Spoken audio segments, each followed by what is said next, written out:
താരപ്പകിട്ടിലേക്ക് സ്വാഗതം. മലയാളികളുടെ പ്രിയപ്പെട്ട സിംഗർ മധു ബാലകൃഷ്ണനാണ് ഇന്ന് നമ്മളോടൊപ്പം.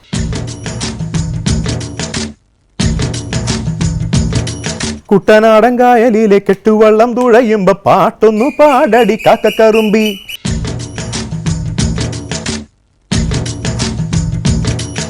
ഹായ് മധു. ഹലോ, നമസ്കാരം. നമസ്കാരം. After A long time. അതെ അതെ. കഴിഞ്ഞ ദിവസം വിളിച്ചപ്പോൾ മധു പറഞ്ഞു, ഞാൻ എൻ്റെ പുതിയ സിനിമയുടെ റെക്കോർഡിംഗ് ഇപ്പൊ കഴിഞ്ഞേ ഉള്ളൂ. എങ്ങനെ ഉണ്ടായിരുന്നു ആ ഒരു? നല്ലൊരു സോങ് ആയിരുന്നു. സുഗീതിന്റെ പുതിയ ഫിലിമാണ് ഓർഡിനറി 3 ഡോട്ട്സിന് ശേഷം അദ്ദേഹം ചെയ്യുന്ന ഫിലിമാണ്. പേരിട്ടിട്ടില്ല, പേരിടാൻ പോകുന്നേ ഉള്ളൂ. ശ്രീജിത്ത് എന്ന് പറഞ്ഞ എൻ്റെ നാട്ടുകാരൻ തന്നെയായ തൃപ്പൂണിത്തുറക്കാരൻ തന്നെയായ ശ്രീജിത്താണ് ഇതിന് മ്യൂസിക് ചെയ്തിരിക്കുന്നത്. മലയാളത്തിൽ നേരത്തെ നെഞ്ചോട് ചേർത്തു ആ പാട്ട് ചെയ്തത് ശ്രീജിത്തായിരുന്നു. നല്ല ശ്രദ്ധിക്കപ്പെട്ട പാട്ടാണ്. അതെ അതെ. ഒരുപാട് ഹിറ്റ് ആയിട്ടുള്ള ഹിറ്റ് ലിസ്റ്റ് നോക്കുകയാണെങ്കിൽ മധു എന്താ പറയുക, മധുവിന്റെ ലിസ്റ്റിൽ ഒരുപാട് ഹിറ്റുകളുണ്ട്. മധുവിന്റെ ഒരു പ്രത്യേകത എന്ന് പറഞ്ഞിട്ടുണ്ടെങ്കിൽ എല്ലാ അമ്മമാർക്കും മധുവിനെ ഒരുപാട് ഇഷ്ടമാണ്. കാര്യം ഡിവോഷണൽ സോങ്സ് എല്ലാം ആ ഒരു പ്രത്യേകത. അത് ആദ്യമായിട്ടുള്ള ഡിവോഷണൽ സോങ്ങിന്റെ ഫസ്റ്റ് റെക്കോർഡിങ് എപ്പോഴായിരുന്നു? ഏറ്റവും ആദ്യത്തെ ഞാൻ ആദ്യമായിട്ട് പാടുന്നത് ഒരു ക്രിസ്ത്യൻ ഡിവോഷണൽ സോങ് ആണ്. അത് 9ാം ക്ലാസ്സിൽ പഠിക്കുമ്പോഴാണ്. എൻ്റെ സ്കൂളിൽ തന്നെ പഠിപ്പിച്ചിരുന്ന ഒരു പൗലോസ് മാഷാണ് അതിൻ്റെ സംഗീതം ചെയ്തിരിക്കുന്നത്. അത് പക്ഷെ എൻ്റെ ശബ്ദം മെച്ചുവേർഡ് ആയിട്ടില്ലായിരുന്നു, കിളിനാദത്തിൽ തന്നെയായിരുന്നു, ഒരു ഫീമെയിൽ വോയിസ് ആയിരുന്നു. പിന്നെ അതിനുശേഷം ഡിവോഷണൽ ശരിക്കും പ്രൊഫഷണലായിട്ട് ഒരു പാടുന്നത് പ്രൊഫഷണലായിട്ട്, അതായത് ജയ് നായർ അദ്ദേഹത്തിൻ്റെ സംഗീതത്തിൽ ഒരു ശ്ലോകം മാത്രം പാടിക്കൊണ്ടായിരുന്നു പിന്നീടുള്ള ഒരു തുടക്കം. ഒരു ഗുരുവായൂരപ്പൻ്റെ കാസറ്റായിരുന്നു, കൃഷ്ണാട്ടം എന്നാണ് കാസറ്റിൻ്റെ പേര്. പിന്നെ അതിനുശേഷം ഇഷ്ടംപോലെ ഡിവോഷണൽ സോങ്സ്, അതായത് കൃഷ്ണഗീതം അങ്ങനെ തുടങ്ങി. ഗുരുവായൂരപ്പൻ്റെ, ചോറ്റാനിക്കരമ്മയുടെയും മൂകാംബികമ്മയുടെയും കേരളത്തിലുടനീളമുള്ള പല അമ്പലങ്ങളുടെയും കേരളത്തിന് പുറത്തുള്ള കാസർഗോഡ് മുതൽ മംഗലാപുരം അങ്ങനെയുള്ള പിന്നെ ആന്ധ്രാപ്രദേശ് അവിടെയുള്ള അമ്പലങ്ങളിലെല്ലാം പാട്ട് പാടാനുള്ള ഭാഗ്യം എനിക്ക് ഉണ്ടായി. ദൈവം നമുക്കത് കേൾക്കാനുള്ള ഭാഗ്യം. ഫസ്റ്റ് റെക്കോർഡിംഗ് എന്ന് പറയുന്നത് തമിഴിലായിരുന്നു അല്ലേ? ഫസ്റ്റ് റെക്കോർഡിംഗ് തമിഴ് ഫിലിമിന്റെ റെക്കോർഡിംഗ് ആയിരുന്നു. ഉഴവുത്തുറ എന്നാണ് സിനിമയുടെ പേര്. വിജയകാന്തിന്റെ 125ാമത്തെ ചിത്രം. ചിത്ര ചേച്ചി ഞാനോടുള്ള ഡ്യുവറ്റ് ആയിരുന്നു അത്. ശരിക്കും അതൊക്കെ ഒരു വളരെ ഭാഗ്യമുള്ള ആൾക്കാർക്ക് ചിത്ര ചേച്ചിയോട് ഒരു ഡ്യുവറ്റ് പാടുക എന്ന് പറയുന്നത്. അത് അങ്ങനെ ഒരു അവസരം വന്നത് എൻ്റെ ഗുരുനാഥൻ ടി വി ഗോപാലകൃഷ്ണൻ സാറ് മുഖേനയാണ് ആ ഒരു ചാൻസ് എനിക്ക് കിട്ടിയത്. അദ്ദേഹത്തിൻ്റെ അടുത്ത് ആ സിനിമയുടെ മ്യൂസിക് ഡയറക്ടർ അവിടെ വന്നിട്ടുണ്ടായിരുന്നു. അദ്ദേഹത്തിൻ്റെ പേര് ബാബു ശങ്കർ എന്നാണ്. സിനിമയിൽ അദ്ദേഹത്തിൻ്റെ പേര് ഷാ എന്നാണ്. അപ്പോൾ അദ്ദേഹം വന്നിട്ട് സാറിൻ്റെ അടുത്ത് ചോദിച്ചു, ഇവിടെ നിന്നൊരു പുതിയൊരു ആൾ ഇൻട്രൊഡ്യൂസ് ചെയ്യണമെന്നുണ്ട്, സാറിൻ്റെ നല്ല കഴിവുള്ള ഒരു ശിഷ്യൻ ഉണ്ടെങ്കിൽ അദ്ദേഹത്തെ ഇൻട്രൊഡ്യൂസ് ചെയ്യണമെന്ന് ആഗ്രഹിക്കുന്നു എന്ന് പറഞ്ഞ് സാറിൻ്റെ പേര് സജസ്റ്റ് ചെയ്തു. എപ്പോഴും ട്രാവൽ ആയിരിക്കും അല്ലേ മധു? Live shows, recording? മിക്കപ്പോഴും ട്രാവലിംഗ് ആണ്. മിക്കപ്പോഴും ട്രാവലിംഗ് തന്നെയാണ്. ചിലപ്പോൾ പല പ്രധാനപ്പെട്ട ഉത്സവങ്ങൾ, അത് ഓണം, വിഷു മുതലായ ഫെസ്റ്റിവൽസ് എല്ലാം ചിലപ്പോൾ എനിക്ക് വീട്ടിൽ പങ്കെടുക്കാൻ സാധിക്കാറില്ല ചില സമയത്ത്. ചില സമയങ്ങളിലെല്ലാം ഫ്രീ ആയിട്ടുണ്ടാവാറുണ്ട്. ആദ്യമായിട്ട് തമിഴ് പാടിയപ്പോൾ ശരിക്കും പറഞ്ഞാൽ നമുക്കൊരു മലയാളിക്ക് തമിഴിലോട്ട് പോകുമ്പോൾ ഒരു ഡിക്ഷൻ്റെ ഒക്കെ ഒരു പ്രോബ്ലം ഉണ്ടാവും. അങ്ങനെ ഒരു ലാംഗ്വേജ് പ്രോബ്ലം അതൊന്നും ഉണ്ടായിരുന്നു? എന്നെ സംബന്ധിച്ചിടത്തോളം എനിക്ക് കുട്ടിക്കാലം മുതലേ തമിഴ് നന്നായിട്ട് അറിയാം. സംസാരിക്കാനൊക്കെ കുറച്ചും കൂടി വലുതായതിനു ശേഷമാണ് കുറച്ചും കൂടി എക്സ്പെർട്ട് ആയത്. പക്ഷെ കുട്ടിക്കാലം മുതൽ എൻ്റെ അച്ഛൻ്റെ ഫാമിലിക്ക് തമിഴേ ശരിക്കും അറിയുള്ളൂ. അച്ഛൻ കോയമ്പത്തൂരാണ് ജനിച്ച് വളർന്നത്. അല്ല, ജോലി കിട്ടിയതിന് ശേഷമാണ് കേരളത്തിൽ വന്നത്. അച്ഛന് മലയാളം വായിക്കാനോ എഴുതാനോ ഒന്നും അങ്ങനെ അറിയില്ല. സംസാരിക്കും. പക്ഷെ എൻ്റെ അച്ഛൻ്റെ ഫാമിലിയോട് അച്ഛൻ കമ്മ്യൂണിക്കേറ്റ് ചെയ്യുന്നത് മുഴുവൻ തമിഴിലായിരുന്നു. അതുകൊണ്ട് തന്നെ അച്ഛൻ്റെ ഫ്രണ്ട്സ് അവിടെ കൊരട്ടിയിൽ ഞങ്ങളെ ചാലക്കുടിക്കടുത്ത് കൊരട്ടിയിലായിരുന്നു എൻ്റെ സ്കൂൾ ജീവിതം മുഴുവൻ. ഞാൻ വളർന്നതല്ല അവിടെയാണ്. ജനിച്ചത് പറവൂരാണെങ്കിലും, ആലുവ പറവൂരാണ് ഞാൻ ജനിച്ചതെങ്കിലും വളർന്നത് മുഴുവൻ ചാലക്കുടിക്കടുത്ത് കൊരട്ടിയിലായിരുന്നു സ്കൂൾ ജീവിതം. അച്ഛനും അമ്മയ്ക്കൊക്കെ അവിടെയായിരുന്നു ജോലി. അതുകൊണ്ട് അങ്ങനെയായിരുന്നു. അപ്പോൾ അവിടെ അച്ഛനുള്ള ഫ്രണ്ട്സും തമിഴന്മാരായിരുന്നു മുഴുവൻ. അപ്പോൾ ഇഷ്ടംപോലെ തമിഴ് അങ്കിൾമാരും മാമിമാരെല്ലാം പരിചയമുണ്ടായിരുന്നു. അതെ. പിന്നെ അവിടെ തന്നെ തമിഴ് ഒരു ഓം ശക്തി ആദിപരാശക്തിയുടെ ഒരു അമ്പലം ഉണ്ടായിരുന്നു. തമിഴര് കൈകാര്യം പൂജ ചെയ്തിരുന്ന ഒരു അമ്പലം. അന്ന് ചിത്ര ചേച്ചിയുടെ കൂടെയാണ് റെക്കോർഡിംഗ് എന്ന് പറഞ്ഞപ്പോൾ ഒരു ടെൻഷൻ ഉണ്ടായിരുന്നു ഫസ്റ്റ് റെക്കോർഡിംഗ്? എനിക്കറിയില്ലായിരുന്നു ചിത്ര ചേച്ചിയാണ് എൻ്റെ കൂടെ പാടുന്നത്. ഞാൻ പാടിയതിന് ശേഷമാണ് ചിത്ര ചേച്ചി. റെക്കോർഡിംഗ് ഞാൻ ഫുൾ സോങ് ഞാൻ പാടി, പിന്നെയാണ് ചിത്ര ചേച്ചി അത് അത് ആ ഫീമെയിൽ വെർഷൻസ് പാടിയത്. നമുക്ക് ആ പാട്ട് ചിത്ര ചേച്ചിയുടെ കൂടെ. തീർച്ചയായിട്ടും. உள்ளத்தை திறந்து உண்மையை சொல்லுகிறேன், உனது முகத்தில் விழுத்து எழுந்து உலகை வெல்லுகிறேன், ஆனந்த குங்குமம் சூடும் முல்லை நீ ஒரு தெய்வத்தின் பிள்ளை, அன்புள்ள மனைவி வந்தால் நானும் ஆலயம் போவது இல்லை, அடி நீ இல்லாமல் தேனும் எனக்கு தித்திக்க போவதில்லை. ഇതാണ് ആദ്യത്തെ പാട്ട്.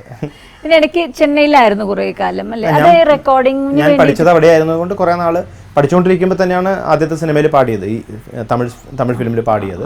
മ്യൂസിക് പഠിക്കാനായിട്ടാണോ അപ്പോൾ ചെന്നൈയിൽ? അതെ അതെ, ചെന്നൈയിൽ academy of Indian music and arts, TV. Gopalakrishnan സാറാണ് അതിന്റെ ചെയർമാൻ. ഞാൻ പഠിച്ചത് ഫോർഡ് ഫൗണ്ടേഷന്റെ സ്കോളർഷിപ്പിലായിരുന്നു. ഫോർഡ് കമ്പനിയിൽ അമേരിക്കൻ, അതിന്റെ സ്കോളർഷിപ്പിലായിരുന്നു ഞാൻ പഠിച്ചിരുന്നത്. ഗുരുകുലം രീതിയിലുള്ള വിദ്യാഭ്യാസമായിരുന്നു.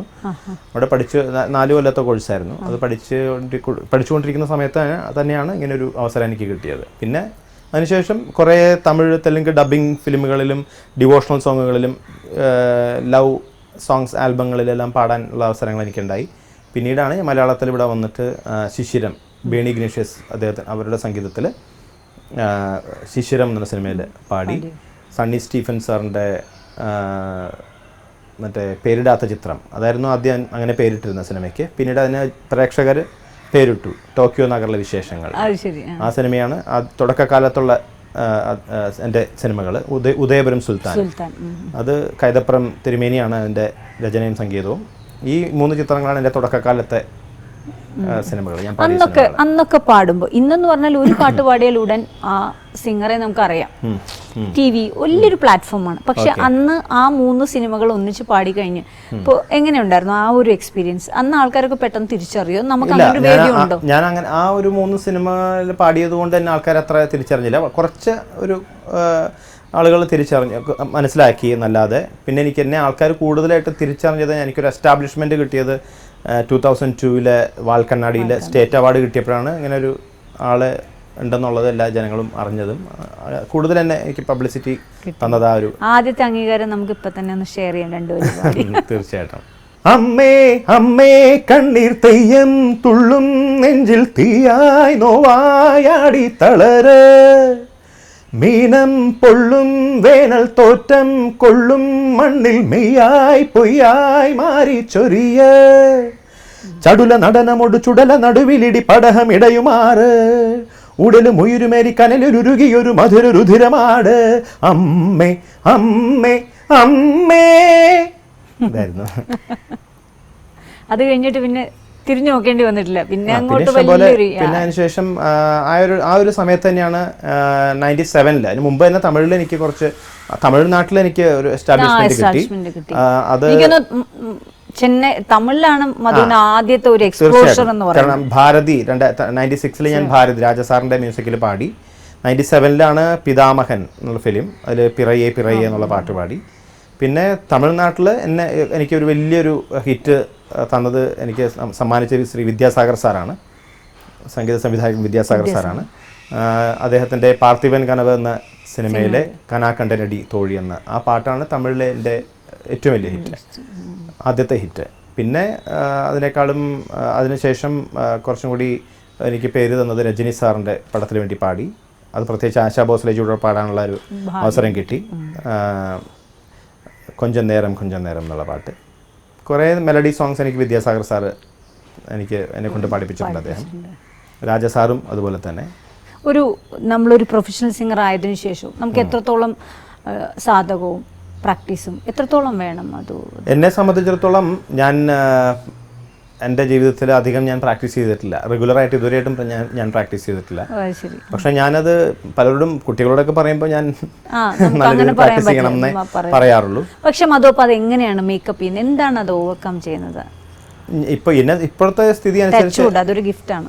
തീർച്ചയായിട്ടും അത് ദൈവം തന്നൊരു അനുഗ്രഹം തന്നെയാണ്. തീർച്ചയായിട്ടും ഇപ്പോഴത്തെ സ്ഥിതി എന്താണെന്ന് വെച്ചാൽ മിക്ക ദിവസങ്ങളിലും റെക്കോർഡിംഗ് ഉള്ളതുകൊണ്ട് ഡിവോഷണൽ സോങ്സിൻ്റെ റെക്കോർഡിങ്സും അങ്ങനെ പ്രോഗ്രാംസ്, അപ്പോൾ നമ്മൾ ദിവസവും നമ്മുടെ വോയിസ് നമുക്ക് അങ്ങനെ ഒരു എക്സസൈസ് കിട്ടിക്കൊണ്ടിരിക്കുന്നുണ്ട്. ആ റെക്കോർഡിങ്ങിന് മുമ്പും പ്രോഗ്രാമിന് മുമ്പും ചെറിയൊരു വാമപ്പ് അത്രേ ചെയ്യാറുള്ളൂ. എൻ്റെ ജീവിതത്തിൽ ഞാൻ പ്രാക്ടീസ് ചെയ്തിട്ടുള്ള എല്ലാം കൂടി കൂട്ടി ചേർത്തെടുത്ത് കഴിഞ്ഞാൽ ഒരു 2 മാസം വേണമെങ്കിൽ കൂട്ടാം. ഇതുവരെ ചെയ്തതെല്ലാം കൂടി കൂട്ടി എടുത്താൽ 2 മാസം. ഓ അത്ര ഞാൻ മദ്രാസിൽ പഠിക്കുന്ന സമയത്ത് ഇത് കഷ്ടപ്പെട്ട് പാട്ടുകാർ കേൾക്കുമ്പോൾ കണ്ണുവിടും. അതുകൊണ്ട് ഞാൻ മാറ്റി കളഞ്ഞു. മദ്രാസിൽ പഠിക്കുന്ന സമയത്ത് എന്റെ ഗുരുനാഥൻ ടി വി ഗോപാലകൃഷ്ണൻ സാറിനെ പേടിച്ച് ഞാൻ പ്രാക്ടീസ് ചെയ്യാറുണ്ടായിരുന്നു. അദ്ദേഹം ചീത്ത പറയല്ലെങ്കിൽ. അപ്പൊ അദ്ദേഹം അന്വേഷിക്കാൻ ആൾക്കാരെയൊക്കെ നിർത്തിയിട്ടുണ്ട് ഞാൻ പ്രാക്ടീസ് ചെയ്യുന്നുണ്ടോന്ന് അറിയാൻ. പക്ഷെ നമ്മൾ ഇത്രയും പാട്ടുകൾ പാടുന്നു, നമുക്ക് ഇഷ്ടപ്പെട്ടവരുടെയും അതുപോലെ തന്നെ ലെജൻസിന്റെ പാട്ടും നമുക്ക് മുമ്പേ പാടി വെച്ച് ഒരുപാട് പാട്ടുകൾ ഒരു TV ഷോയ്ക്ക് പാടണം. എല്ലാം ബുക്കൊക്കെ നമ്മൾ നോക്കിയെങ്കിലും നമുക്കൊരു ടെൻഷൻ ഉണ്ടാവില്ലേ മധു? തീർച്ചയായും ടെൻഷൻ ഉണ്ട്. അത് കുട്ടിക്കാലത്തെ ഒരു സ്റ്റേജിൽ കയറുമ്പോൾ എങ്ങനെ ടെൻഷൻ ഉണ്ടായിരുന്നോ ആ ഒരു ടെൻഷൻ ഇപ്പോഴും എനിക്കുണ്ട്. പക്ഷെ അത് പുറത്ത് കാണിക്കാറില്ല എന്ന് മാത്രം. എന്നാലും കുറെ എന്റെ കൂടെ ഉള്ളവർക്കൊക്കെ അറിയാം എന്റെ ടെൻഷൻ എന്താണെന്ന്. അപ്പം എപ്പോഴെങ്കിലും ഈ ടെൻഷൻ കാരണം വരി മറന്നുപോയിട്ടുണ്ട്? വരി പലപ്പോഴും മറന്നുപോയിട്ടുണ്ട്. അപ്പൊ അതെങ്ങനെ മാനേജ് ചെയ്യും? അത് ചില സമയത്തൊക്കെ ഞാൻ തന്നെ ആ സമയത്ത് മനസ്സിൽ തോന്നുന്ന വരികൾ വെച്ച് ഫില്ല് ചെയ്യും. അതല്ലെങ്കിൽ ചുമ്മാ തനാനാന പാടി ഫില്ല് ചെയ്യും. അങ്ങനെ വരാറില്ല, എന്തെങ്കിലുമൊക്കെ പാടി ഫില്ല് ചെയ്യാറുണ്ട്. പെട്ടെന്ന് അങ്ങനെ വരുന്ന ഒരു ഷോ എന്ന് പറയുന്നത് ഏതായിരിക്കും? അങ്ങനെ ഓർമ്മയിൽ വരുന്ന ഒരിക്കൽ ഹരിമുള്ളിരവത്തിന്റെ വരികൾ മറന്നുപോയിട്ടുണ്ട്. അതെ അതെ അതെ. പ്രമദവനത്തിന്റെ വരികൾ മറന്നുപോയിട്ടുണ്ട്. ഒരിക്കൽ ദൂരദർശന്റെ ഒരു പ്രോഗ്രാമിന്, ദൂരദർശന്റെ 25ാമത്തെ വാർഷികത്തിന് ഒരു പ്രോഗ്രാം ഉണ്ടായിരുന്നു, ലൈവായിരുന്നു. അപ്പോൾ ഞാൻ അന്ന് വരെ നോക്കി എഴുതി വായിച്ചിരുന്നത് പ്രമദവനം വേറൊരു ഫയലിലായിരുന്നു പ്രമദവനത്തിന്റെ വരികൾ എഴുതിയിരുന്നത്. അത് നോക്കിയാണ് ഞാൻ ശീലിച്ചിട്ടുള്ളത്. ആ ഒരു പ്രോഗ്രാമിന് എൻ്റെ വൈഫ് വേറൊരു ഫയലിലേക്ക് പുതിയതായിട്ട് എഴുതി ദിവ്യ അത് വേറൊരു ഇതിൽ എഴുതി വെച്ചു. പിന്നെ ഞാൻ അവിടെ ചെന്ന് കഴിഞ്ഞപ്പോൾ ലൈവ് പ്രോഗ്രാമാണ്. മറ്റേ ഏതേതോ കഥയിൽ സനയുവിലൊരു ചുടുമിഴി നീർക്കണമായി ഞാൻ, ഇത് 2 പ്രാവശ്യം പാടിക്കഴിഞ്ഞിട്ട് പിന്നെ കവിയുടെ ഗാനരസാമൃത അതാണ് പാടുന്നത്. ഞാൻ വീണ്ടും അത് ദിവ്യ എഴുതിയപ്പോൾ അത് വീണ്ടും റിപ്പീറ്റ് എഴുതിയിരുന്നു. സാധാരണ അത് മാർക്ക് ചെയ്ത് 2 പ്രാവശ്യം എഴുതാറുണ്ട്. ഇത് പക്ഷേ വീണ്ടും അത് റിപ്പീറ്റ് എഴുതി ആദ്യത്തെ ലൈൻ ഏതേതോ കഥയിൽ, പിന്നെ സരയുവിലൊരു ചുടുമിഴി. അപ്പം ഞാൻ പാടിയത് മറ്റേ കവിയുടെ ഗാനരസാമൃതം എന്നുള്ളതിന് പകരം സരയുവിൽ ഒരു ചുടുമിഴി നീർക്കണമായി, 2ാമത്തെ ലൈൻ തന്നെ വീണ്ടും റിപ്പീറ്റ് ചെയ്തോടെ ലൈവ് പോയിക്കൊണ്ടിരിക്കുകയാണ്. ഞാൻ നേരത്തെ അതാണ് എന്റെ ജീവിതത്തിൽ എനിക്ക് പാടിക്കൊണ്ടിരിക്കുമ്പോൾ പറ്റിയിട്ടുള്ള ഏറ്റവും വലിയ അബദ്ധം. പക്ഷെ അത് ഓർക്കുമ്പോഴും പിന്നെയും ഓർക്കുമ്പോഴേ അതൊരു TV ഗോപാലകൃഷ്ണൻ സാർ ആൾക്കാരെയൊക്കെ നിർത്തിയിട്ടുണ്ടെന്ന് പറഞ്ഞു. ദിവ്യ എത്രത്തോളം സാധകത്തില് ഇന്ന് മധുചേട്ടൻ പാടിയിട്ട് പോയാൽ മതി. അല്ല, ഇവിടെ അങ്ങനെ സാധകം ആർക്കും നിർബന്ധമുള്ള കാര്യമല്ല. ഞാൻ മോന്റെ അടുത്ത് ചീത്ത പറയാറുണ്ട് സാധകം ചെയ്യാൻ വേണ്ടിട്ട്. മാധവന് പാട്ട് പഠിപ്പിച്ചു തുടങ്ങിയോ? പാട്ട് എൻ്റെ ഗുരുനാഥന്റെ അടുത്ത് തന്നെ പാട്ട് പഠിക്കുന്നുണ്ട്. ഓൾറെഡി ഒരു സിനിമയിൽ പാടിയിരുന്നു, കൗബോയ് എന്ന സിനിമയിൽ വിജയ് യേശുദാസും മാധവനും കൂടി പാടിയിട്ടുണ്ട്. പിന്നെ അത് കൂടാണ്ട് കുട്ടികളുടെ അനിമേഷൻ ഫിലിംസ് ഇല്ലേ, ഡിങ്കൻ, പിന്നെ അമ്പിളി മാമൻ, അതിലൊക്കെ പാടിയിട്ടുണ്ട്. ഇപ്പോൾ വേറൊരു റീസെൻ്റ് ആയിട്ടൊരു അനിമേഷൻ ഫിലിം തിയേറ്റർ റിലീസാണെന്നാണ് പറഞ്ഞത്, ഗജാങ്കൻ എന്ന് പറഞ്ഞിട്ടുള്ളൊരു. എത്ര നന്നായിട്ട് പാടും? ഇപ്പോൾ പാട്ട് പഠിക്കാൻ തുടങ്ങിയിട്ട് എത്രയും മോൻ? പാട്ട് പഠിക്കാൻ തുടങ്ങിയിട്ട് ഇപ്പോൾ ഒരു 3-4 കൊല്ലമായി. പക്ഷേ അതിന് മുമ്പ് പഠിപ്പിച്ചിരുന്ന സാറ് ജോലി കിട്ടി പോയി. ഇപ്പം എൻ്റെ ഗുരുനാഥൻ്റെ അടുത്ത് തന്നെ ചേർത്തു. സ്കൈപ്പിലാണ് ഇപ്പോൾ മിക്കപ്പോഴും പഠിപ്പിക്കുന്നത്. ചില സമയത്ത് അവിടെ പോയി പഠിക്കും. ഓ അത് ശരി. ഇപ്പം അതൊരു ഭയങ്കര ടൈം മാനേജ്മെന്റ് അല്ലേ, സ്കൈപ്പ് ചെയ്ത് പഠിക്കാന്നൊക്കെ. സാറിന് ഇഷ്ടംപോലെ സ്റ്റുഡൻസ് ഉണ്ട്. ചന്ദ്രമേന നാരായണ നമ്പൂരി സാറ്, അദ്ദേഹത്തിന്റെ അടുത്താണ് ഞാൻ ഏറ്റവും കൂടുതൽ നാൾ പഠിച്ചിട്ടുള്ളതും. ഇപ്പോഴും വല്ലപ്പോഴും അവിടെ പോയി പഠിക്കാറുണ്ട്. അപ്പോൾ അദ്ദേഹത്തിന് വേൾഡ് വൈഡ് ഇന്റർനാഷണൽ ആയിട്ട് സ്റ്റുഡൻസ് ഉണ്ട്. അമേരിക്ക, ഹോങ്കോങ്, മലേഷ്യ, സിംഗപ്പൂർ, അങ്ങനെ മുതലായ എല്ലാ സ്ഥലങ്ങളിലും അദ്ദേഹത്തിന് സ്റ്റുഡൻസ് ലോകവ്യാപകമായിട്ട്. അപ്പോൾ ഈ മാധവനും എൻ്റെ മകൻ മാധവനും ചില പുറമെയുള്ള കുട്ടികൾ കൂടി ഒരുമിച്ചാണ് ക്ലാസ് എടുക്കുക സ്കൈപ്പിൽ. അവരും ഓൺലൈനിൽ വരും. ഒരു ടെക്നിക്കലി ഇപ്പോഴത്തെ ഒരു യുഗത്തിന്റെ എന്തൊക്കെ അഡ്വാൻറ്റേജസ് ആണല്ലേ. മധു കുട്ടിക്കാലത്ത് കേട്ട് ശീലിച്ച പാട്ടുകളെ കുറിച്ച് പറയുകയാണെങ്കിൽ ഏതായിരിക്കും കാണണമെന്ന് ആഗ്രഹിച്ചൊരു സിംഗർ? കുട്ടിക്കാലത്ത് ഞാൻ ഇഷ്ടം പോലെ മിക്കവരുടെയും പാട്ടുകൾ കേൾക്കാറുണ്ടായിരുന്നു. പ്രത്യേകിച്ച് എനിക്ക് ദാസേട്ടൻ, ജയേട്ടൻ, ജാനകിയമ്മ, കുട്ടിക്കാലത്ത് സുശീലമ്മ, പിന്നെ പീലീലമ്മ, ഇവരുടെയൊക്കെ പാട്ടുകൾ ഇഷ്ടംപോലെ കേട്ടിട്ടുണ്ട്. ഭക്തിഗാനങ്ങളായാലും ശരി, ഫിലിം സോങ്സ് ആണ്, സിനിമ പാട്ടുകളായാലും ഇഷ്ടംപോലെ കേട്ടിട്ടുണ്ട്. പിന്നെ ഞാൻ ഏറ്റവും കൂടുതൽ ആരാധിച്ചിരുന്നത് ജാനകി അമ്മ, ദാസേട്ടൻ, ജയേട്ടൻ. എൻ്റെ അച്ഛന് ജയേട്ടനെ വലിയ ഇഷ്ടമായിരുന്നു. ജയേട്ടൻ്റെ പാട്ടുകൾ എപ്പോഴും കേൾക്കുമായിരുന്നു. ദാസേട്ടൻ എന്നൊരു ഇതിഹാസം നമ്മളിങ്ങനെ ആഗ്രഹിച്ച് ആദ്യമായിട്ട് ദാസേട്ടനെ കണ്ട ഒരു തീർച്ചയായിട്ടും. ശരിക്കും പറഞ്ഞാൽ എൻ്റെ അടുത്ത് പ്രാക്ടീസ് ചെയ്തിട്ടുണ്ടോ എന്ന് ചോദിച്ചില്ലേ നേരത്തെ. ശരിക്കും പറഞ്ഞാൽ എൻ്റെ പ്രാക്ടീസ് മുഴുവൻ ദാസേട്ടൻ്റെ കൂടെ പാടിയിട്ടായിരുന്നു.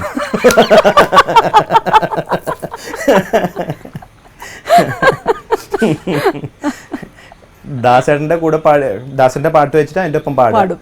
ശരി, പിന്നെ വേറെ എന്ത് വേണം നമുക്ക്.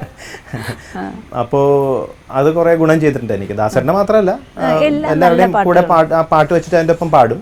അപ്പോൾ അത് കുറെ എനിക്ക് നല്ല ഗുണങ്ങൾ സമ്മാനിച്ചിട്ടുണ്ട്. ഈ നമ്മൾ കലയിലോട്ട് എത്തുന്നതിന് മുമ്പ് നമ്മുടെ സ്കൂളിങ്ങും കോളേജ് ലൈഫ് ആയാലും ഈവൻ പേരൻസിനെ കൺവിൻസ് ചെയ്യാൻ നമുക്ക് കുറച്ച് സമയം എടുക്കണം. ഈവൻ അവർ ഫസ്റ്റ് നമ്മുടെ ഇമ്പോർട്ടൻസ് പഠിത്തത്തിലോട്ടും പിന്നെ കലയിലോട്ടും.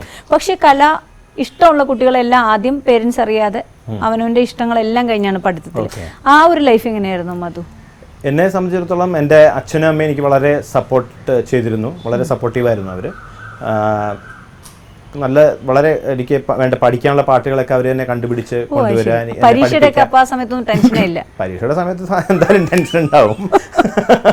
അത് പഠിക്കുന്ന ഒരാളായിരുന്നു അതോ? അത്ര വലിയ പഠിപ്പിച്ചിട്ടായിരുന്നില്ല. ഞാനൊരു ആവറേജ് ആയിരുന്നുള്ളൂ. എല്ലാം കൂടെ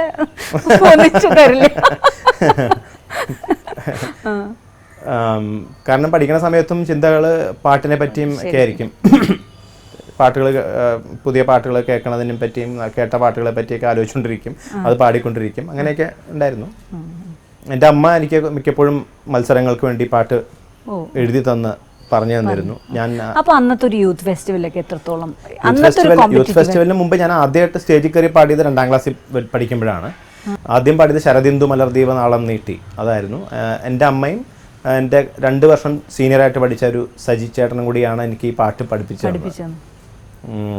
സിസ്റ്റർ എൻ്റെ 2ാം ക്ലാസ്സിലെ ക്ലാസ് ടീച്ചറാണ് എനിക്ക് പാടാനുള്ള കഴിവുണ്ട് എന്ന് സീരിയസ് ആയിട്ട് എടുക്കണം എന്നൊക്കെ എൻ്റെ അച്ഛനും അമ്മയോടും പറഞ്ഞത്. അങ്ങനെയാണ് ഈ ശരദിന്ദു മലർദീപനാളം നീട്ടി സുരഭിലയാമങ്ങൾ ശ്രുതിമീട്ടി.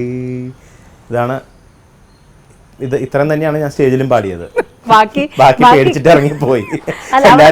എല്ലാരും എന്റെ മുഖത്തേക്ക് ഇങ്ങനെ നോക്കണപ്പോ പേടിച്ചിട്ട് ഞാൻ ഇറങ്ങിപ്പോയി. അല്ല, അവിടെ നിന്നോ വരി കിട്ടാതെ അതോ അപ്പൊ തന്നെ നോക്കി പേടിച്ചിട്ട് അങ്ങനെ ഇറങ്ങിപ്പോയി. അതാണ് എൻ്റെ ആദ്യത്തെ സ്റ്റേജിലെ പെർഫോമൻസ്. പിന്നെ അങ്ങോട്ടേക്ക് ധൈര്യം വന്നു. പിന്നെ ഇഷ്ടംപോലെ പാട്ടുകൾ. ഇതുവരെ ഈ കൊച്ചുകളി വീണയിൽ 7 സ്വരങ്ങളും, നീ നിറയൂ എൻ ജീവനിൽ, നീ നിറയൂ ജീവനിൽ പുളകമായി. ഇത് 4ാം ക്ലാസ്സിൽ പഠിക്കുമ്പോൾ ക്ലാസ്സിൽ പാടിയിട്ടുണ്ട്. യൂത്ത് ഫെസ്റ്റിവലിൽ അന്ന് അങ്ങനെ യൂത്ത് ഫെസ്റ്റിവലിൽ പാടിയത് ഞാൻ 8ാം ക്ലാസ്സിൽ പഠിക്കുമ്പോഴാണ് ആദ്യമായിട്ട് സ്റ്റേറ്റിൽ പങ്കെടുക്കണേ.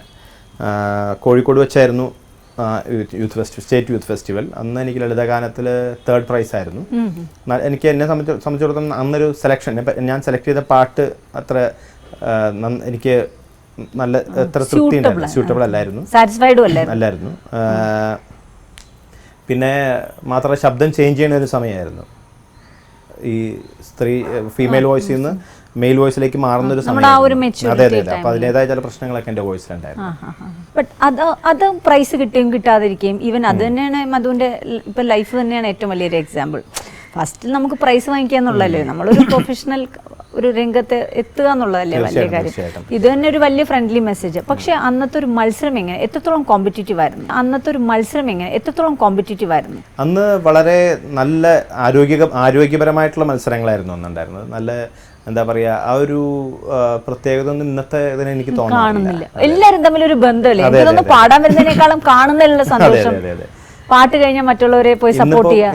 ഇന്നിപ്പോ കുട്ടികളെക്കാളും കൂടുതൽ മത്സരിക്കുന്നവരുടെ അച്ഛനമ്മമാരും അധ്യാപകരുമാണെന്ന്. അന്ന് അപ്പീലൊന്നുമില്ല. അതെ അതെ. അന്ന് അപ്പീൽ ഇങ്ങനെ ആരും അപ്പീലിന് പോകാറില്ല. പിന്നെ എനിക്ക് യൂത്ത് ഫെസ്റ്റിവൽ, മറ്റേ ഗാന്ധി യൂണിവേഴ്സിറ്റി മത്സരങ്ങളിൽ എനിക്ക് പ്രൈസ് കിട്ടിയിട്ടുണ്ട്. ലൈറ്റ് മ്യൂസിക്, ക്ലാസിക്കൽ മ്യൂസിക്കിനെല്ലാം പ്രൈസ് കിട്ടിയിട്ടുണ്ട്. അതൊക്കെ തന്നെ. പിന്നെ ഈ ആകാശവാണിയുടെ കോമ്പറ്റീഷൻസ്, പിന്നെ ഈ ലയൺസ് ക്ലബ്ബ്, റോട്ടറി ക്ലബ്ബ്, ഈ എവിടെയൊക്കെ പാട്ട് മത്സരമുണ്ട് അവിടെയൊക്കെ എന്നെ അച്ഛനും അമ്മയും പറഞ്ഞു വിടും. ഏറ്റവും ആദ്യം ഞാൻ മത്സരിക്കാൻ പോയത് 5ാം ക്ലാസ്സിൽ പഠിക്കുമ്പോൾ അച്ഛൻ്റെ ഓഫീസിൽ അച്ഛൻ്റെ ആ ജോലി ചെയ്യുന്ന സ്ഥലത്തൊരു ക്ലബ്ബുണ്ട്. അവിടെ എല്ലാ റിപ്പബ്ലിക് ഡേക്കും മത്സരങ്ങൾ ഉണ്ടാവാറുണ്ട്. അല്ല, അന്ന് നാട്ടിൻപുറത്ത് ഇങ്ങനെ ഈവൻ ഞാനും എനിക്ക് പറയാം, നാട്ടിൻപുറത്ത് ഒരുപാട് മത്സരങ്ങൾ നമുക്കുണ്ടായിരുന്നു. അതെ, അതുപോലെയാണ് ഈ സംഭവം. ഇത് റിപ്പബ്ലിക് ഡേയുടെ എന്നൊരു മത്സരമുണ്ട്. അല്ല, സ്പോർട്സും ഉണ്ട്, ആർട്സും രണ്ടും, എല്ലാത്തിലും മത്സരങ്ങളുണ്ട്. അപ്പോൾ ഒരു ദിവസം എൻ്റെ അച്ഛൻ വന്നിട്ട് പറഞ്ഞു, വീട്ടിലേക്ക് കയറി. ഞാൻ വീട്ടിലിരുന്ന് എന്തോ കളിച്ചുകൊണ്ടിരിക്കുകയാണ് 5ാം ക്ലാസ്സിൽ പഠിക്കുമ്പോൾ. അപ്പോൾ അച്ഛൻ വീട്ടിൽ വന്നിട്ട് പറഞ്ഞു, എടാ നീ പോയി അവിടെ പോയി മത്സരിച്ചിട്ട് വന്നേ, ലൈറ്റ് മ്യൂസിക്കിന് പോയി പാടിയിട്ട് വന്നേ. ഞാൻ പറഞ്ഞു, എനിക്ക് പറ്റില്ല അച്ഛൻ, എനിക്ക് നാണാണ്, എനിക്ക് പറ്റില്ല, എനിക്ക് പോകാൻ പറ്റില്ല എന്ന് പറഞ്ഞു. അങ്ങനെ എന്ത് ചെയ്തു, അവിടെ ചേരണമെങ്കിൽ ഒരു 50 പൈസയാണ് അന്ന് ആ മത്സരത്തിൽ ചേരണമെങ്കിൽ ഫീസ്. അതെ അതെ, അത് തന്നിട്ട് പറഞ്ഞു, നീ പോയി പാടിയിട്ട് വരാൻ പറഞ്ഞു. എനിക്ക് പറ്റില്ല അച്ഛൻ, എനിക്ക് പേടിയാന്ന് പറഞ്ഞു. എന്നിട്ട് അച്ഛനെന്ത് വെച്ചാൽ എൻ്റെ കഴുത്തിൽ പിടിച്ച് പുറത്തേക്ക് തള്ളി, വാതിലടച്ചു. നീ പാടിയിട്ട് വീട്ടിൽ കയറി വന്നാൽ മതി എന്ന് പറഞ്ഞു. അങ്ങനെ നിവൃത്തിയില്ലാതെ ഞാൻ 50 പൈസയും കൊണ്ടുപോയി അവിടെ പോയി പാടി. അന്ന് ഞാൻ പാടിയത് കൃഷ്ണാനി ബേഗനെ ബാറോ എന്നുള്ള പാട്ടാണ്. പക്ഷെ അത് ലൈറ്റ് മ്യൂസിക് കോമ്പറ്റീഷൻ ആയിരുന്നു. അന്ന് എന്തുകൊണ്ട് എനിക്ക് ഫസ്റ്റ് പ്രൈസ് കിട്ടി. അങ്ങനെ അതായിരുന്നു എൻ്റെ ജീവിതത്തിലെ ആദ്യത്തെ ഫസ്റ്റ് പ്രൈസ്. അതിനുശേഷം ഇഷ്ടംപോലെ ദൈവം സഹായിച്ച് അനേകം മത്സരങ്ങളിൽ എനിക്ക് 1ാം സ്ഥാനത്തെത്താൻ കഴിഞ്ഞിട്ടുണ്ട്. ഒരുപാട് അവാർഡുകൾ കിട്ടി. നമ്മൾ ഫിലിം ഫെയറിന് ഫിലിം ഫെയർ അവാർഡ് കിട്ടിയിട്ടുണ്ട്, മിർച്ചി അവാർഡ് കിട്ടിയിട്ടുണ്ട്, സ്റ്റേറ്റ് അവാർഡ് തമിഴിൽ 2007 തമിഴ്നാട് സ്റ്റേറ്റ് അവാർഡ്. പക്ഷേ തമിഴ്നാട്ടിലെ സ്റ്റേറ്റ് അവാർഡ് എന്ന് പറഞ്ഞപ്പോഴാണ് ഇവിടുത്തെ സ്റ്റേറ്റ് അവാർഡിൻ്റെ ഒരു അതേ മികവോടെയാണോ അവിടുത്തെ കലാകാരന്മാർ അതിനെ കാണുന്നു? അത് എനിക്ക് അവിടെ അത് അത്രയും പോപ്പുലർ അല്ലേ? സ്റ്റേറ്റ് അവാർഡ് പോപ്പുലർ തന്നെയാണ് അവിടെ. കലൈമാമണിയും എനിക്ക് കിട്ടിയിട്ടുണ്ട് 2006. ഇതൊക്കെ വളരെ വിലപ്പെട്ട ടൈറ്റിൽസ് ആണ് അവിടെ. അല്ല, ഈവൻ ഇപ്പോൾ കേരളത്തിൽ നിന്ന് അതർ ലാംഗ്വേജസിലുള്ള സിംഗേഴ്സിനാണ് ഇവിടുത്തെ അവാർഡ് കിട്ടണമെങ്കിൽ അവർ തന്നെ പറയാറുണ്ട്, അയ്യോ കേരളത്തിലെ കലാകാരന്മാർ ഇത് എത്ര വലിയ കാര്യമാണ്, ബട്ട് തമിഴ്നാട്ടിൽ ഇത് അത്രയും അങ്ങനെ ആയിട്ടുണ്ടോ എന്നൊരു സംശയം അവർ പ്രകടിപ്പിച്ചു. ഇവിടെ പബ്ലിസിറ്റി കൊടുക്കുന്ന പോലെ അത്രയും പബ്ലിസിറ്റി അവിടെ കൊടുക്കാറില്ല. അത് ശരിയാണ്. ഇവിടെ കേരള സ്റ്റേറ്റ് അവാർഡിന് ഭയങ്കര പബ്ലിസിറ്റി, പേപ്പറിലും അവരൊക്കെ അങ്ങനെ വലിയ പബ്ലിസിറ്റി ഉണ്ടാവാറുണ്ട്. പബ്ലിസിറ്റി മാത്രമല്ല, ഒരു അവാർഡ് കിട്ടിയ അടുത്ത 2 കൊല്ലം നമുക്ക് ഈസി ഡ്രൈവിംഗ് ആണ്. അതെ അതെ അതെ. പക്ഷെ അവിടത്തെ സ്റ്റേറ്റ് അവാർഡ് കിട്ടിക്കഴിഞ്ഞാൽ ടി വിയിലൊന്നും അങ്ങനെ ചാനലുകളിലൊന്നും അങ്ങനെ പറയുമോ, പേപ്പറിലൊന്നും അങ്ങനെ അത് പബ്ലിസിറ്റി ചെയ്യുമൊന്നുമില്ല. മധു പറഞ്ഞു ഒരുപാട് അംഗീകാരങ്ങളും ഒരുപാട് മത്സരങ്ങളിലൊക്കെ പങ്കെടുത്തു. പക്ഷെ ഇന്നത്തെ കാലത്ത് കുട്ടികൾക്ക് റിയാലിറ്റി ഷോ ഉണ്ട്. എത്രത്തോളം റിയാലിറ്റി ഉണ്ട് ആ ഷോയിൽ? റിയാലിറ്റി എന്ന് പറഞ്ഞാൽ അതിന് ചില പ്ലസ് പോയിൻറ്റ്സും മൈനസ് പോയിൻറ്റ്സും ഉണ്ട്. ഓരോ റിയാലിറ്റി ഷോ കഴിഞ്ഞ് അടുത്ത റിയാലിറ്റി ഷോ ആരംഭിക്കുമ്പോഴത്തേക്കും പഴയ റിയാലിറ്റി ഷോയിലുണ്ടായിരുന്ന പലരെയും നമ്മൾ മറക്കും. പുതിയ റിയാലിറ്റി ഷോ നടക്കുമ്പോൾ അവരെ ആലോചിക്കും. പഴയയിലുള്ള ആൾക്കാർക്ക് ഒരു ഫ്ലാറ്റും കിട്ടിയിട്ടുണ്ടാവും. അതിൽ എത്രത്തോളം ശരിയുണ്ട്, കിട്ടാതിരിക്കുന്ന ആൾക്കാരുണ്ട് എന്ന് ഞാൻ പറഞ്ഞു കേട്ടിട്ടുണ്ട്. വളരെ അപൂർവം ചിലവർക്ക് അവസരങ്ങൾ കിട്ടിയിട്ടുണ്ട്. ഫോർ എക്സാമ്പിൾ നജീം, ജോബ്, അതുപോലുള്ള സിംഗേഴ്സിനൊക്കെ റിയാലിറ്റി ഷോ, മൃദുല അവസരങ്ങൾ കിട്ടിയിട്ടുണ്ട്. പക്ഷെ അവർക്ക് പാടിത്തെളിയാനുള്ള ഒരു വേദിയാണ് അതല്ലേ? തീർച്ചയായിട്ടും അത് നല്ലൊരു സ്റ്റേജ്, നല്ലൊരു പ്ലാറ്റ്ഫോമാണ് ഈ റിയാലിറ്റി ഷോയിൽ പാടാൻ അവസരം കിട്ടുക എന്നുള്ളത്. ഫസ്റ്റ് വാങ്ങിക്കുക എന്നുള്ളതല്ല, അതിൽ പാടാനുള്ളൊരു അവസരം കിട്ടിയ ഒരു ഫസ്റ്റ് കിട്ടിയില്ലെങ്കിലും അതുവരെയെങ്കിലും അതെനിക്കൊന്ന് കുറെ ഗ്രൂമിംഗ് സെഷനും ആദ്യം വരുന്നൊരു കോമ്പറ്റേറ്റർ ആയ പോലെ ആയിരിക്കില്ല അവസാനം. അല്ല, പണ്ട് ഒരാൾക്ക് കിട്ടുന്ന പബ്ലിസിറ്റിയേക്കാൾ വളരെ 100 മടങ്ങ് ഫാസ്റ്റ് ആയിട്ടാണ് ഇപ്പോഴത്തെ അവർക്ക് പബ്ലിസിറ്റി കിട്ടുന്നത്. അതാണ് അതിൻ്റെ ഒരു ഗുണം. മധുവിൻ്റെയൊക്കെ ആ ഒരു ഗ്രൂപ്പിലുള്ള സിംഗേഴ്സിന് വലിയൊരു കാര്യമാണ്. കാര്യം ഇപ്പോഴത്തെ എല്ലാ ഇപ്പം ദാസേട്ടനായാലും ജയേട്ടനായാലും ചിത്ര ചേച്ചിയായാലും സുജാ ചേച്ചി എല്ലാവരുടെയും കൂടെ സ്റ്റേജ് ഷെയർ ചെയ്യാൻ പറ്റുക, എല്ലാവരെയും കാണാൻ, എല്ലാവരുമായിട്ട് ഇൻറ്ററാക്ട് ചെയ്യാൻ പറ്റുക. ദാസേട്ടനെ ആദ്യമായിട്ട് കണ്ടിട്ടുള്ള ഒരു എക്സ്പീരിയൻസ് ആണ് ഷെയർ ചെയ്തത്. ദാസേട്ടനെ ഞാൻ ആദ്യമായിട്ട് കാണുന്നത് പറവൂർ സംഗീത സഭയുടെ ഉദ്ഘാടനത്തിൻ്റെ അന്നാണ്. ഞാൻ പറവൂർക്കാരനാണ്. അപ്പോൾ പറവൂർ വെക്കേഷൻ സമയങ്ങളിലെല്ലാം അവിടെ ഉണ്ടായിരുന്നു. അപ്പോൾ അവിടുത്തെ ചുറ്റുവട്ടത്തുള്ള അമ്പലങ്ങളിലെല്ലാം മിക്ക ദിവസവും പോകും. അങ്ങനെ ഒരു ദിവസം പോയപ്പോഴാണ് പറവൂർ മൂകാംബിക ക്ഷേത്രത്തിൻ്റെ അവിടെയാണ്, അതുമായിട്ട് ബന്ധപ്പെട്ടാണ് ഈ സംഗീത സഭ. അങ്ങനെ അതിൻ്റെ ഉദ്ഘാടനത്തിന് ദാസേട്ടൻ വന്നു. ആ ചടങ്ങിന് ഞാൻ പോയി. ദൂരെ നിന്നാണ് ഞാൻ ദാസേട്ടനെ കണ്ടത്. ദൂരെ നിന്ന് കണ്ടപ്പോൾ തന്നെ എനിക്കിങ്ങനെ രോമാഞ്ചം കൊണ്ട് കൊരുത്തരിച്ചു പോയി. ഒരു എർത്തടിക്കുന്ന ഫീലിംഗ് ആയിരുന്നു. പിന്നെ പറവൂർ സംഗീത സഭയുടെ സെക്രട്ടറി ഒരു ഡോക്ടർ രാധാകൃഷ്ണനായിരുന്നു, പറവൂർ ശാന്തി ഹോസ്പിറ്റലിലെ ഡോക്ടർ. അദ്ദേഹം ദാസേട്ടൻ്റെ വളരെ അടുത്ത ഫ്രണ്ടാണ്. അപ്പോൾ അദ്ദേഹത്തിൻ്റെ വീട്ടിലാണ് ദാസേട്ടൻ അവിടെ വന്ന് റെസ്റ്റ് എടുത്തതെല്ലാം അദ്ദേഹത്തിൻ്റെ വീട്ടിലാണ്. ഓ അത് ശരി. അങ്ങനെ ഡോക്ടർ രാധാകൃഷ്ണൻ എന്നെ പരിചയപ്പെടുത്തി ദാസേട്ടനെ. അങ്ങനെ ദാസേട്ടനെ ആദ്യമായിട്ട് പരിചയപ്പെട്ടു, കാലിൽ തൊട്ട് നമസ്കരിച്ചു, ഇതെല്ലാം അതങ്ങനെ ആ പരിചയം കഴിഞ്ഞു. അത് കഴിഞ്ഞിട്ട് സ്റ്റേജ് ഷോ എന്ന് പറയുന്നത് പിന്നെയും കുറേ കാലം കഴിഞ്ഞാണോ അല്ലേ ദാസേട്ടനുമായിട്ടൊരു സ്റ്റേജ് ഷോ ഷെയർ? പിന്നെ കുറച്ച് നാളുകൾ കഴിഞ്ഞിട്ടാണ്. അതിനുശേഷം പറവൂർ സംഗീത സഭയിൽ നിന്ന് ഈ ഡോക്ടർ രാധാകൃഷ്ണനാണ് എന്നെ മദ്രാസിലേക്ക് ഈ അക്കാഡമിയിലേക്ക് പറഞ്ഞു വിടുന്നത്. അങ്ങനെ അവിടെ ഞാൻ പഠിച്ചുകൊണ്ടിരിക്കുന്ന സമയത്ത് ഒരു ദിവസം അക്കാഡമിയിലേക്ക് ഒരു ഫോൺ കോൾ വന്നു. ഞാൻ അറ്റൻഡ് ചെയ്തു. അപ്പോൾ അറ്റൻഡ് ചെയ്തപ്പം ഹലോ ഇത് TVG ഉണ്ടോ അവിടെ എന്ന് ചോദിച്ചു. നമസ്കാരം, ആരാ സംസാരിക്കുന്നത് എന്ന് ചോദിച്ചു. ഞാൻ ദാസാണ് എന്ന് പറഞ്ഞു. ദാസേട്ടൻ്റെ ഫോണായിരുന്നു. ദാസേട്ടനാണെന്ന് പറയുമ്പോൾ എനിക്ക് വല്ലാണ്ട് പിന്നെ ഒന്നും പറയാൻ പറ്റില്ല, ഭയങ്കര സന്തോഷമായി. പിന്നെ സാറ് ആ സമയത്ത് അവിടെ ഉണ്ടായിരുന്നില്ല, ഇവിടെ പോയിക്കായിരുന്നു. അപ്പോൾ സാറ് വന്ന് ഞാൻ സാറിനോട് പറയാമെന്ന് പറഞ്ഞു അങ്ങനെ കട്ട് ചെയ്തു. കാരണം TVG സാറിൻ്റെ ഞങ്ങളുടെ അക്കാഡമിയുടെ മ്യൂസിക് ഫെസ്റ്റിവൽ നടക്കാറുണ്ട്. അപ്പോൾ ഈ മ്യൂസിക് ഫെസ്റ്റിവലിൽ ദാസേട്ടനും ചിലപ്പോൾ പെർഫോം ചെയ്യാറുണ്ട്, കച്ചേരി ചെയ്യാറുണ്ട്. ആ കാര്യത്തിന് വേണ്ടി ദാസേട്ടൻ വിളിച്ചതാണ്. ദാസേട്ടൻ ചെന്നൈയിൽ എപ്പോഴും ഒരു മ്യൂസിക് ഫെസ്റ്റിവൽ സീസണിൽ എപ്പോഴും കച്ചേരികൾ ചെയ്യാറുണ്ടല്ലോ. അപ്പോൾ ആ ഒരു കാര്യമായിട്ട് ബന്ധപ്പെട്ട് വിളിച്ചാണ്. പിന്നെ ഞാൻ ദാസേട്ടന് പിന്നെ ഈ ഫീൽഡ് വന്നേ പിന്നെ ദാസേട്ടനുമായിട്ട് ദാസേട്ടൻ്റെ 60ാം പിറന്നാളിന് ആണ് ഞാൻ ആദ്യമായിട്ട് ദാസേട്ടൻ്റെ കൂടെ സ്റ്റേജ് പങ്കിടുന്നത്. അന്ന് ഞാൻ മാനേ മലരമ്പൻ എന്നുള്ള പാട്ടില്ലേ, അയാൾക്ക് അത് എഴുതുകയാണ്. എന്നിട്ട് ട്രാക്ക് പാടിയത് ഞാൻ തന്നെയാണ്. ആ പാട്ടും പിന്നെ ഹരിമുരളിരവം ഇതൊക്കെയാണ് അന്ന് അവിടെ പാടിയത്. അപ്പം മധു ഏതാ പാടിയായിരുന്നു? അല്ല, ഞാനാണത് പാടിയത്. ഈ പാട്ടുകൾ ഞാനാ പാടിയത്. അപ്പോൾ ഞാൻ അന്ന് കുറച്ച് മഞ്ഞൊക്കെ ഉള്ളൊരു സമയം, ചെറിയ ചാറ്റൽ മഴ ഉണ്ടായിരുന്നു. അപ്പോൾ ഞാൻ സ്റ്റേജിൽ പാടി കഴിഞ്ഞിട്ട് ഞാൻ സ്റ്റേജിൻ്റെ താഴത്ത് ചുമ്മാ വർത്തമാനം പറഞ്ഞിങ്ങനെ നിന്നപ്പോൾ മധു ഇവിടെ സ്റ്റേജിലേക്ക് കയറി ഒരു മഞ്ഞു കൊള്ളണ്ട, ശബ്ദമൊക്കെ സൂക്ഷിക്കണം എന്ന് പറഞ്ഞ് ദാസേട്ടൻ സ്റ്റേജിൽ മഞ്ഞു കൊള്ളാണ്ട് കയറി നിൽക്കാനൊക്കെ പറഞ്ഞു. അങ്ങനെ അത്ര കെയർ ചെയ്യുന്നൊരു പ്രകൃതമായിരുന്നു. പിന്നെ അത് കൂടാണ്ട് വടകരയിൽ വെച്ച് ദാസേട്ടൻ 60ാം പിറന്നാൾ അതിൻ്റെ വേറൊരു ആഘോഷം. അന്ന് ദക്ഷിണാമൂർ സ്വാമി രാജസാർ എല്ലാവരും ഉണ്ടായിരുന്നു. അങ്ങനെ ആ പ്രോഗ്രാമിൽ ഞാൻ ആദ്യം ഇതാണ് കാട്ടിലെ പാഴ്മുള്ളം തണ്ടിൽ നിന്നുള്ള പാട്ടാണ് പാടിയത്. അപ്പോൾ ദക്ഷിണാമൂർ സ്വാമിയാണ് രാജസാറിനോട് പറഞ്ഞത് എന്നെ വിളിച്ച് പാടിപ്പിക്കാൻ. അങ്ങനെയാണ് ആ അവസരം എനിക്ക് കിട്ടിയത്. ആ അവസരം നമുക്ക് രാജസാർ ഒന്നുകൂടെ ഓർക്കാം, രണ്ടുപേരി പാടി കാട്ടിലെ. തീർച്ചയായിട്ടും. കാട്ടിലെ പാഴ്മുളം തണ്ടിൽ നിന്നും പാട്ടിൻ്റെ പാലാഴി തീർത്തവളേ,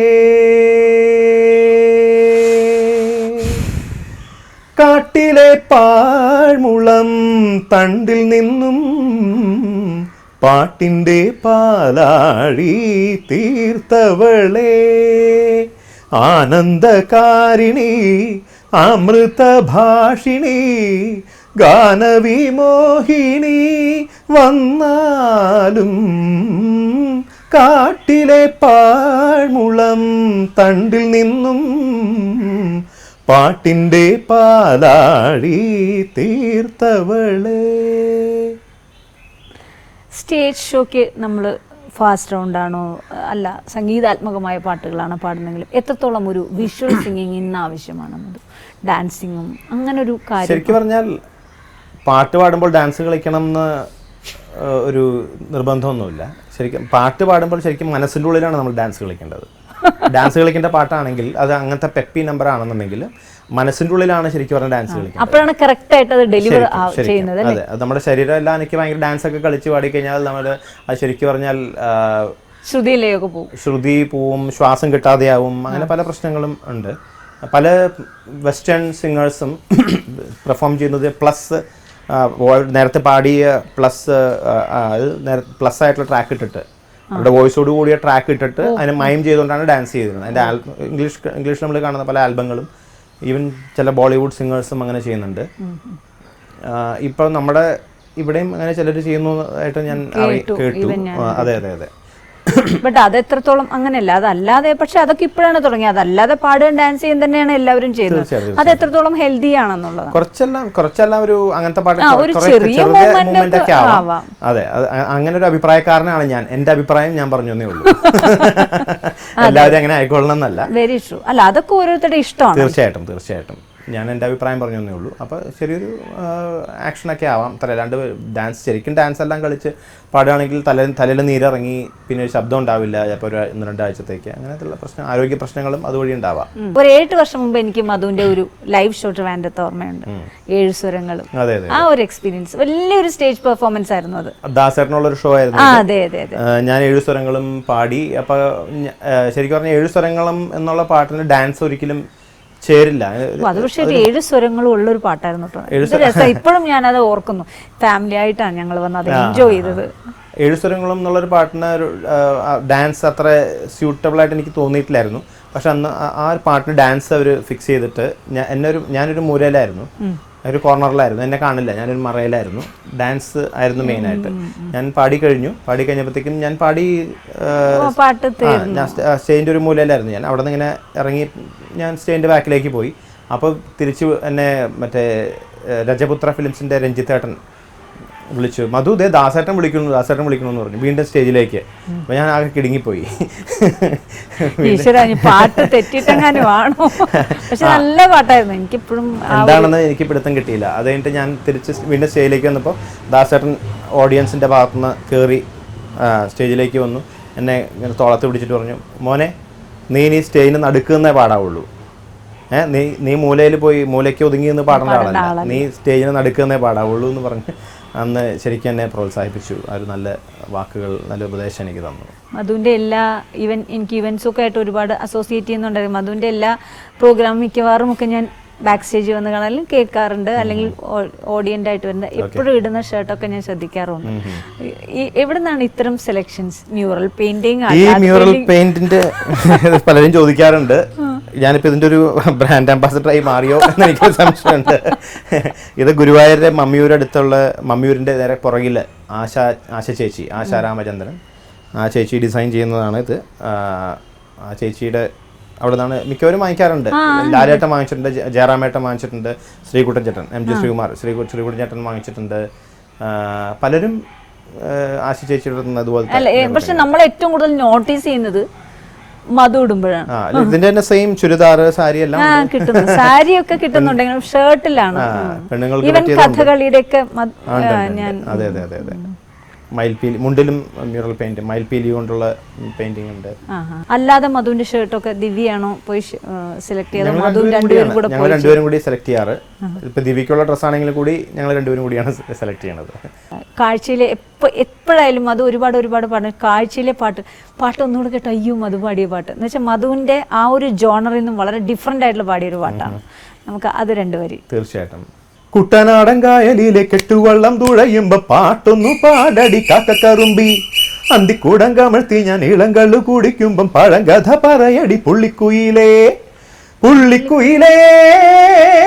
പുഞ്ചക്കിനി വെള്ളം തേവണം, കള്ളിക്കുയിലേ തഞ്ചത്തില് മീനും പിടിക്കണം, വേമ്പനാട്ടു കായൽ തിരകൾ വിളിക്കുന്നു തകതിമിതിമൃതൈ, അമ്പിളി ചുണ്ടൻ വള്ളം തുടിക്കുന്നു തകതിമിതിമൃതൈ, കുട്ടനാടൻ കായലിലെ കെട്ടുവള്ളം തുഴയുമ്പോ പാട്ടൊന്നു പാടടി കാക്കക്കറുമ്പി, അന്തിക്കൂടം കമഴ്ത്തി ഞാൻ ഇളങ്കള്ളു കുടിക്കുമ്പം പഴങ്കഥ പറയടി പുള്ളിക്കുയിലേ.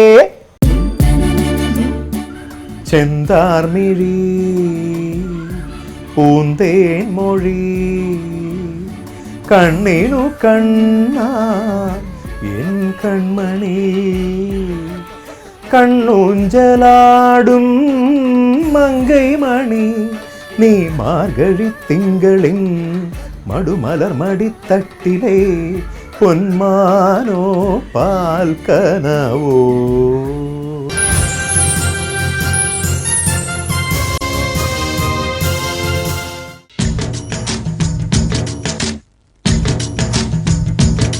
കുട്ടനാടൻ കായലിലെ കെട്ടുവള്ളം തുഴയുമ്പോ പാട്ടൊന്നു പാടടി കാക്കക്കറുമ്പി.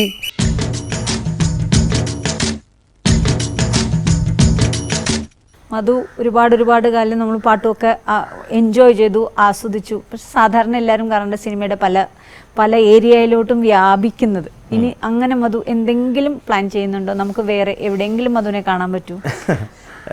അഭിനയിക്കാനായിട്ടാണെങ്കിൽ പലപ്പോഴും എന്നെ വിളിച്ചിട്ടുണ്ട്. ഞാൻ മദ്രാസിൽ പഠിക്കുന്ന സമയത്ത് എന്നെ വിളിച്ചിട്ടുണ്ട്. കാതൽ കോട്ടെ എന്ന് പറഞ്ഞ ഫിലിമിൽ എന്നെ ആദ്യം വിളിച്ചിരുന്നു. ആ സിനിമയിൽ പിന്നെ അജിത്താണ് ഹീറോ ആയിട്ട് അഭിനയിച്ചത്. എപ്പോഴെങ്കിലും ഞാൻ കളഞ്ഞു തോന്നിയിട്ടുണ്ട് മധു, കാര്യം ഒരു സൂപ്പർ സ്റ്റാർ. അല്ല, അന്ന് എൻ്റെ ഗുരുനാഥൻ സമ്മതിച്ചില്ല. കാരണം ഗുരുനാഥൻ്റെ അടുത്ത് വേറൊരു ഗായകൻ ഇതുപോലെ പഠിക്കാൻ പോയിട്ട് അദ്ദേഹം സിനിമയിൽ അഭിനയിക്കാൻ പോയി. അത് അദ്ദേഹത്തിന് ഇഷ്ടപ്പെട്ടിട്ടില്ല. അങ്ങനെ എൻ്റെ അടുത്തും ദേഷ്യപ്പെട്ടു. നീ എങ്ങാനും അങ്ങനെ പോയി കഴിഞ്ഞാൽ നിന്നെ ഞാൻ ചവിട്ടി എല്ലാം ഒടിച്ച് മൂലയ്ക്കിടും എന്ന് പറഞ്ഞു. അങ്ങനെ ഞാൻ അതിൽ അന്ന് പോയില്ല. പിന്നെ അതിനുശേഷം ഇഷ്ടംപോലെ അവസരങ്ങൾ വന്നു. തെലുങ്കിലും കന്നഡയിൽ നിന്നും എല്ലാം എനിക്ക് അവസരങ്ങൾ വന്നിട്ട്. മലയാളത്തിലും ഡയറക്ടർ പ്രിയാനന്ദൻ എന്നെ ഒരിക്കൽ വിളിച്ചിരുന്നു. പക്ഷേ ഇതുവരെയും പോകാൻ പറ്റിയിട്ടില്ല.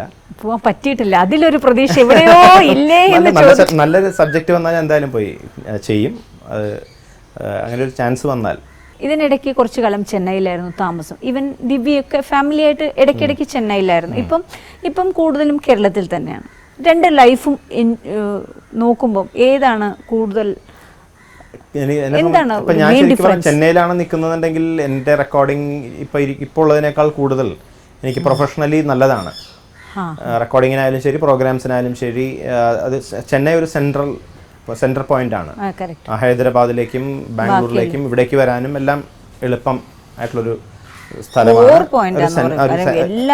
മാത്രമല്ല ഈ പറഞ്ഞ ആളുകൾ മുഴുവനും ചെന്നൈയിൽ വന്നും റെക്കോർഡ് ചെയ്യാറുണ്ട്. അപ്പോൾ ചെന്നൈ ഒരു നല്ലൊരു സ്ഥലമാണ് എന്നെ സംബന്ധിച്ചിടത്തോളം. എനിക്ക് താമസിക്കാൻ, എനിക്ക് പ്രൊഫഷണലി എനിക്ക് വളരെയധികം ഉപകാരപ്പെടുന്ന ഒരു സ്ഥലമാണ് ചെന്നൈ. പക്ഷേ എനിക്ക് എന്തുകൊണ്ടോ ഇവിടം വിട്ടങ്ങനെ പോകാൻ എൻ്റെ മനസ്സ് തോന്നുന്നില്ല, മനസ്സ് സമ്മതിക്കണില്ല.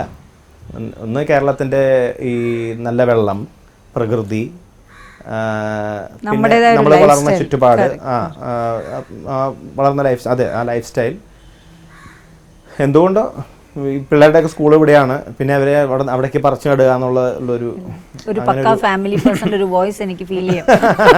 അല്ല, അങ്ങനെ ഇവിടെ വിട്ട് പോകുന്നത് എനിക്ക് അത്ര താല്പര്യം തോന്നിയില്ല. അതാണ് സംഭവിച്ചുകൂടായില്ല. അത് ഒരുപാട് മ്യൂസിക് ഡയറക്ടേഴ്സിന്റെ ആ കമ്പോസിഷനിൽ പാടി. അങ്ങനെ നമുക്ക് ചില മ്യൂസിക് ഡയറക്ടേഴ്സിന്റെ അടുത്തൊരു പേടി, ചിലടത്ത് ടെൻഷൻ, ചിലടത്ത് കംഫർട്ട്സോ അങ്ങനെ ഉണ്ടോ? അതോ എല്ലാം ഒരേപോലെയൊക്കെ തന്നെയാണോ? അല്ല, പലരും പല രീതിയിലാണ്. പല സംഗീത സംവിധായകരും അവരവരുടേതായ ഒരു പ്രകൃതമുണ്ട്. ഇപ്പോൾ രാജസാറിൻ്റെ അടുത്ത് നമ്മൾ പാടുമ്പോൾ ഭയങ്കര ടെൻഷനായിരിക്കും. അദ്ദേഹം വളരെ സ്ട്രിക്റ്റ് ആണ്. അങ്ങനെ ഇങ്ങനെയൊന്നും ചിരിക്കില്ല. ഭയങ്കര സ്ട്രിക്റ്റായിട്ട് കാര്യങ്ങൾ ചെയ്യുന്ന ആളാണ്. പക്ഷേ നേരെ മറിച്ച് വിദ്യാസാഗർ സാറിൻ്റെ അടുത്താണെങ്കിൽ എനിക്ക് വളരെ കംഫർട്ടബിളാണ്. എന്ന് വെച്ച് കഴിഞ്ഞാൽ അദ്ദേഹം വളരെ ഫ്രണ്ട്ലിയാണ്. നമ്മളെന്തെങ്കിലും പാടിക്കഴിഞ്ഞാൽ നല്ല ഇംപ്രവൈസ് ചെയ്യുമ്പോൾ നല്ല സംഭവമാണെങ്കിൽ അത് അംഗീകരിക്കും, അത് അക്സെപ്റ്റ് ചെയ്യും. പിന്നെ പാടിക്കൊണ്ടിരിക്കുമ്പോൾ നമ്മൾ വളരെയധികം നല്ല രീതിയിൽ എൻകറേജ് ചെയ്യും.